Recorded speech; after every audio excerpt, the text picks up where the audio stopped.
if you have any interest in seeing Sleep No More in New York and you've kept yourself from reading anything about it, spoiler alert, this is not the episode for you. So, welcome to the ADNA Presents. This is Roy Samuelson. Today we're very honored to have Austin Nebbia joining us. Thanks for joining us, Austin. I'm honored to be here. Thanks. Hi. What do you love about audio description?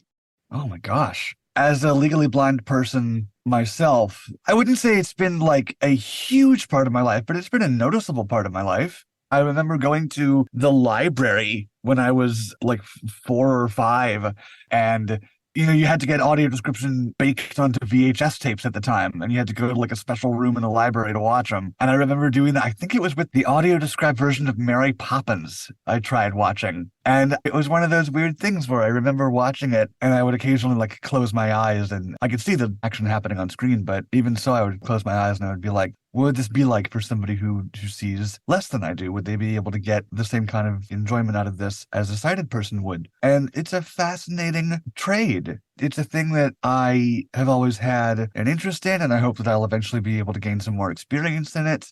It's just something that I've always been fascinated by on a lot of levels, and now I have a lot of friends that are doing it. So I'm able to get kind of a window into what it's like. And you yourself are a voice actor. I am. Yes, I am. And that was something that I realized I wanted to do probably since I was 16. So it's been well over 10 years. And I always knew I wanted to work with my voice or with sound in some way. And I'd always been a performer. I'd always been an actor. I'd always been a singer. And being a singer, being a musician, by the way, really, really helps with that decision because I knew that it was something that I could do fairly well because I already had some musical talent. And then so much of voiceover and voice acting in particular is finding the melody, finding the rhythm, finding the cadence of what makes certain voices work and what makes the timing of those voices work, which I think in audio description is obviously a big part. You only have 10 seconds to squeeze in 45 words. Let's hope that you can figure out how to do that and get it out in time for the next line of dialogue. It helps to be able to vary your speed and your rhythm and all of that. And yeah, I just knew that this was the kind of thing I wanted to be working in since I was a teenager. And it just so happened that I happened to meet the right people I needed to meet at the right time. And they just happened to be a lot of the people whose voices I heard on cartoons growing up, and they were just extremely supportive. And the wonderful thing about this community, I think, is that so many people want to do this, and there's always room for more people, but also the field as it is right now is already so tight-knit that once you start to know like 1 or 2 people, the whole world just opens up to you because everybody loves each other and everybody supports each other. If I hadn't realized that I wanted to do this when I was a teenager, I would have made it once I realized how much everybody helps each other. I knew that was kind of the industry that I wanted to be a part of. And it sounds like that connection has literally helped your career as it's helped mine.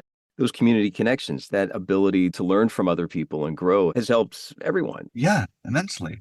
Yeah, I love what you said about your musical background, that singing has helped with, I guess, let's call it the skills, the process of voice acting. Sure. What we're talking about now seems like there's another element. It's that cultural support that can help on the professional side that might be outside of the skills. Is that a fair thing to say in your experience? I like that. Yeah, I think I would say that. I think that succeeding in most businesses, but this business in particular, I would say it probably depends on a good mix of talent and skill and not being afraid to make connections. Like everybody says it's all in who you know, but how do you know people? Well, how do you make that initial connection? I will brag a little bit here, and I will say that I've always prided myself on the ability that I have. I am never afraid to reach out to people. I'm never afraid to make that first move because the worst thing that they can say is, I don't have time for you. And in all essence, they probably don't because they're busy people. And if they don't respond that way, then you have a connection and you have somebody that you can grow a relationship with. And why would you not take advantage of that? I think it's lovely. That's how I started meeting all these people, was with my first contact in the voice acting world. I just managed to find them on Facebook and I just sent them a nice message and they were nice enough to message back. And some of those people have gone on to acquaintanceships and friendships that have lasted like 10 years now. It's really a thing where you need to make sure that your own skills are up to snuff, but then talk to the people around you and make sure that they also have your back. And luckily in this industry, I think most people have most other people's backs. Let's combine both of these stories from the time you were watching the VHS of Mary Poppins at the library. I'm laughing because that's just so adorable, and what a first film to experience with audio description. Absolutely. To being able to connect with voice actors on social media and reaching out and making those connections. If you were to combine those as you grow your career, you're hustling, you're getting the auditions, you're trying to develop the new ways of working. Yeah. Let's talk specifically about a certain play that you and I had discussed. This is so exciting to discuss with you because I'd love to hear your perspective on this. Yeah, sure. You had experienced a play. It's called Sleep No More. It's in New York, and it's really unique approach to Shakespeare that is very immersive. Can you give just like an overview of what Sleep No More is? Yeah. So Sleep No More is actually quite an old play at this point. It started in early 2000s in London. It's a British company called Punch Drunk that created the show. And they sort of looked at modern proscenium arts theater, and they were like, there's always a literal gap between the action on stage and the audience. And that gap, the fact that there is such a visible fourth wall, there's a disconnect then between the action and the audience. And what if we broke down that fourth wall? So they tried it with a couple of plays, but Sleep No More was really the one that hit it off. And then they brought it to the United States, and now they have one in China, and it's a whole thing. But Sleep No More essentially is an immersive promenade performance piece.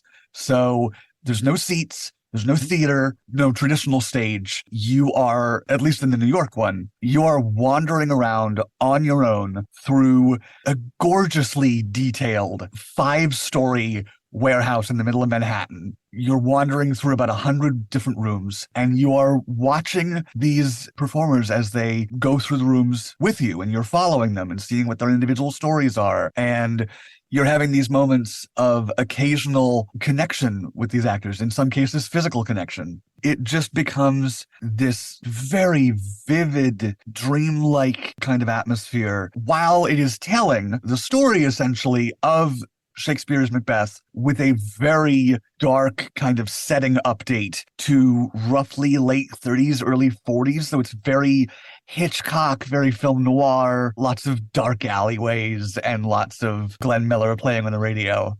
It just becomes like this perfectly atmospheric blend of what happened to be all of my interests when I first saw this show 5 years ago.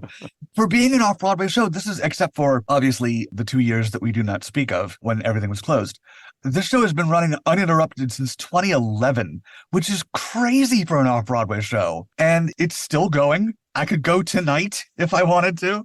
And if I did, it would be one of those marvelous things where every time you go to see the show, it's 5 floors of action over a 3-hour showtime, all happening simultaneously. You could go 40, 50, 100 times and consistently see different things every show. And there are people that have. Many people have gone many, many, many times to see the show, both in New York and in the Shanghai show that opened up recently.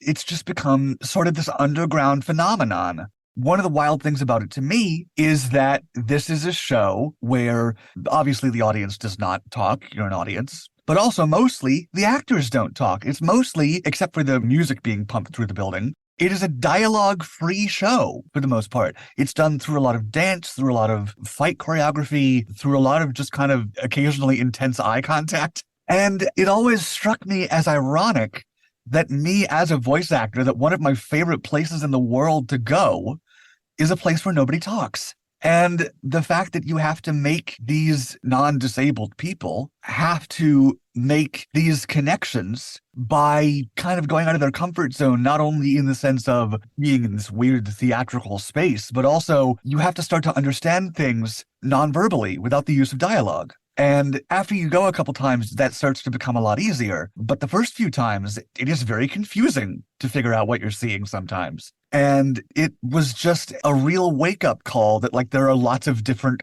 kinds of art out there. And this was one that just particularly resonated with me. Beautiful explanation. It's so neat to see how that whole experience, that immersiveness that you're describing of the Sleep No More experience, Obviously, there's some parallels to audio description. I'm sure our audiences are picking up on that, especially since that's a big focus here. Sure. Now let's really get into the details here that we were talking about your voiceover career as a voice actor, and we were talking about your interest in audio description, and there was a connection there Yeah. between Sleep No More and your audio description pursuits. Let's talk about that.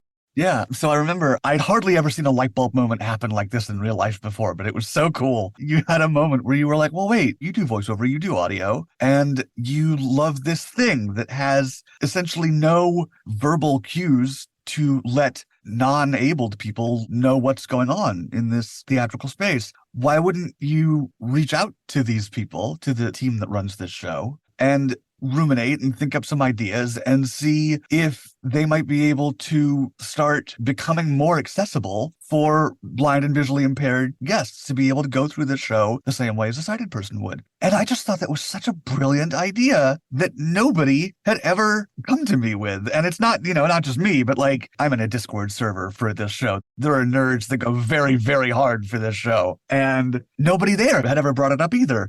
So I did. I sent an email, I think last August, to the kind folks at the McKittrick Hotel. If you're listening out there, I love you. And I just sent an email that was like, hi, I do voiceover. I'm legally blind. I would love to possibly start a conversation about visual accessibility in your spaces and see what sort of things might be able to happen for visually disabled people to come and enjoy the show.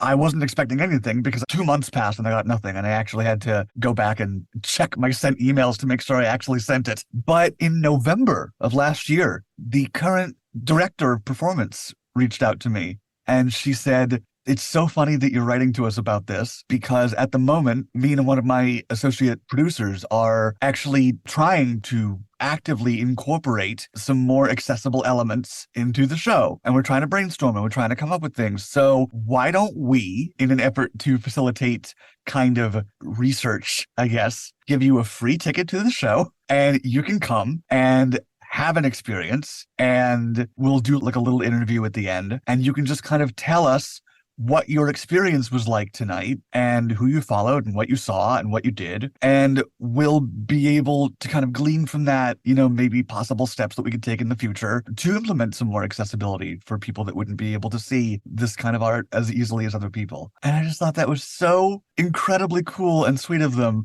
And so I did that last December. I got the train up to Chelsea and I had this incredible time with these performers. And as I mentioned before, there are a lot of like personal interactions that you can have in this show with these performers, with these characters. And as a result, a lot of people are kind of clamoring for those personal interactions. And I won't lie, I'm occasionally one of those people. I just go and I'm like, I want to do this thing with this person. But a lot of times, if you go in with that kind of expectation, you're probably going to get disappointed. But for some reason, there was some magic in that building that night. And everything I wanted to happen to me happened that night. And it was so unexpected and perfect, and it reminded me there were a few things in the story that reminded me of why I loved going there so often. And afterward, we sat down, we had this nice little interview, and she kind of asked me a bunch of questions about what the sort of things that I felt the show could benefit from, possibly in an audio description type format. And I gave her some ideas. I'm not any kind of expert in how to implement that sort of thing,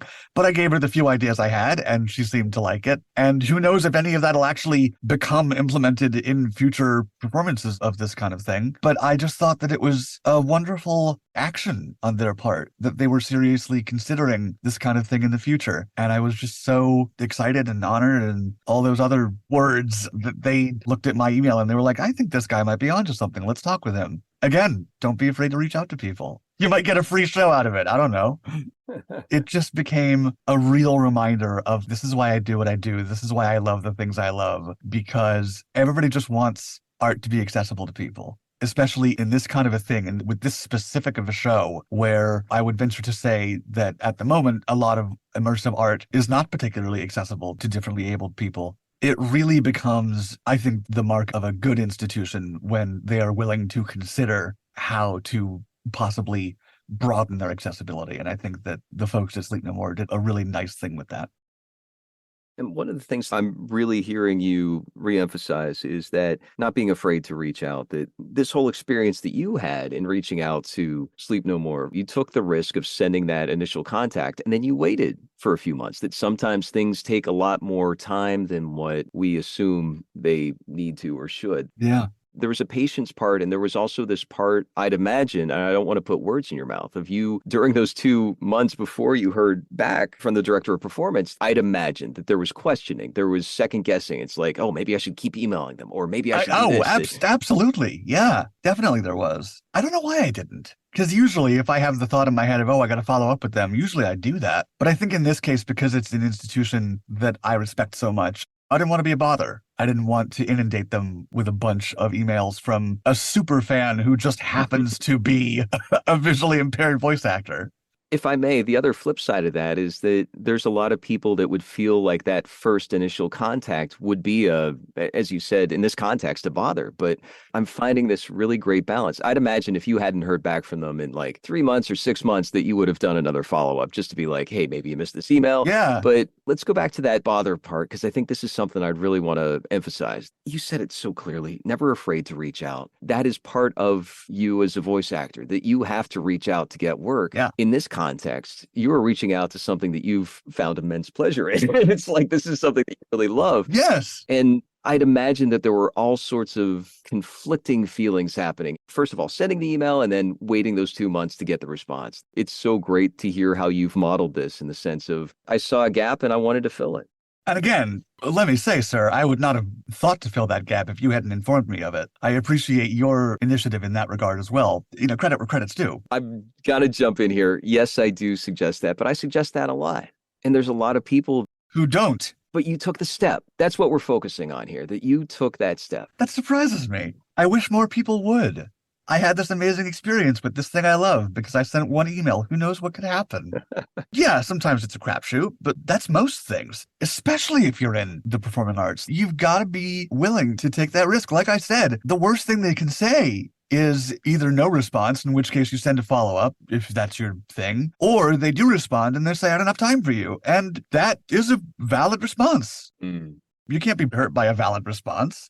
So to me, there's almost literally no downside to sending off any kind of communication where you feel that there can be some kind of win-win scenario. There could be some kind of mutual benefit. And it just so happened that the suggestion of accessibility in Sleep No More was something that I had never realized how wide the gap was. And it seemed like something I might be able to start help filling. And it just led to this great experience. And again, this possible implementation of actual accessibility in this very niche brand of theater, which, hey, let me just say, more theater needs to be accessible in every branch. We need more accessibility in theater. It's been so wild for me to go and see all of the discourse that's been happening. A couple months ago, did you see the stuff that went down on Broadway? No. This was a thing that happened on Broadway, made like Playbill headlines. It was all over the news for a while in New York. But one of the lead performers of a show noticed that there was a person in the audience who she assumed from the stage was using a cell phone and broke character a couple of times to tell her to put it away. And what she didn't realize, of course, was that this individual was using a caption device and that she essentially found it not only extremely strange that she would essentially stop the show to yell at this person for this kind of perceived slight of using a cell phone, but she obviously found it extremely offensive because she's using a device that she needs to be able to enjoy the show. And there were apologies and there were all these things and like everything was fine and the actress meant no harm by it. But it's the first time in a long time that I remember that the issue of accessibility in theater for disabled people has even come up. And it was really the moment for me that I was like, we need to start taking this seriously.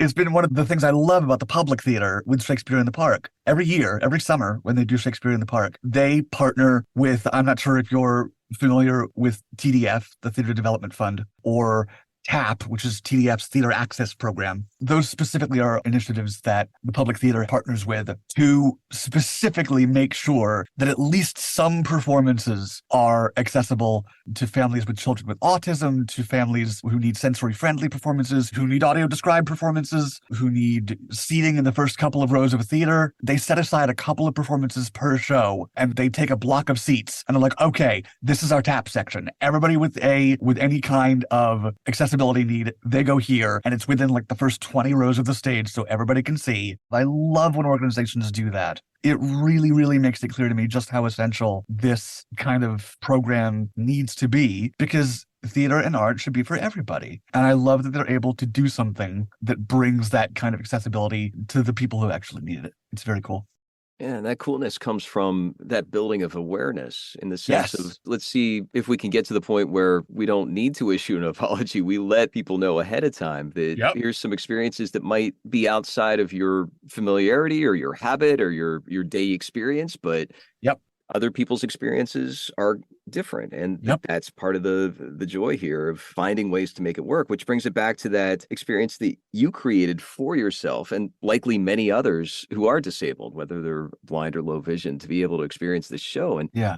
I want to bring up one other point that I feel is really important because in this context, you are also, as you said, a legally blind person Yes. and you're also a voice talent. Yes. That both of those were in play. I want to focus on you being legally blind, that you, as a legally blind person, have experiences that contributed to the Sleep No More show, and they compensated you. I just checked online. The tickets for Sleep No More are anywhere from $100 to almost $350 per person. Yeah. This is something that you were compensated for because of your experience, and you gave your time, that your work here, they compensated for it in the way that, it was a trade. It wasn't like they gave you $350 cash and then No, you got the no, of champagne at course. the Mandalay Bar or whatever. No, no, no. But still, you were valued by them, like as grateful and as thrilled, and being able to experience that immersive play and be able to be there and do it again for free. They also got something from your contribution. I would hope they did. Again, it says a lot to me that the director of the show, the current director of the show, was the one who sat down with me. She specifically was like, I don't do this. I hardly ever come out of the shadows to interact with the general public, but you're not necessarily the general public, are you? It was genuinely the most special I've ever felt, because I didn't get the champagne, I didn't get the table reserved, I didn't, whatever, but they cared. They cared enough about the thoughts and opinions of one person who may possibly have had something to contribute to what they do. Again, I don't know if they're ever going to implement any of the things I suggested.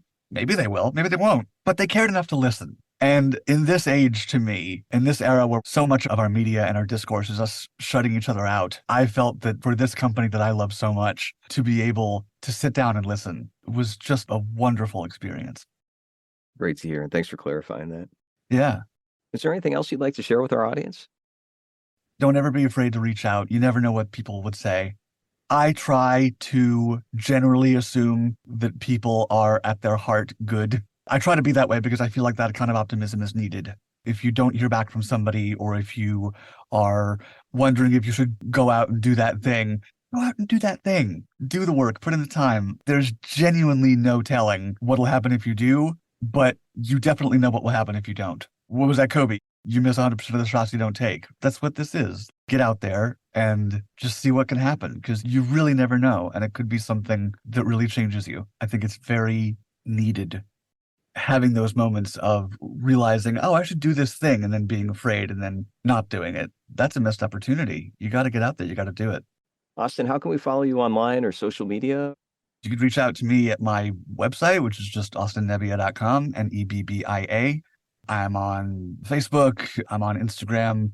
Just search for my name. You'll find me. I do all sorts of things. And if you're in the New York area, come and say hi. Sounds great, Austin. Thanks so much for joining us. Absolutely. It was a pleasure to be here. Thank you.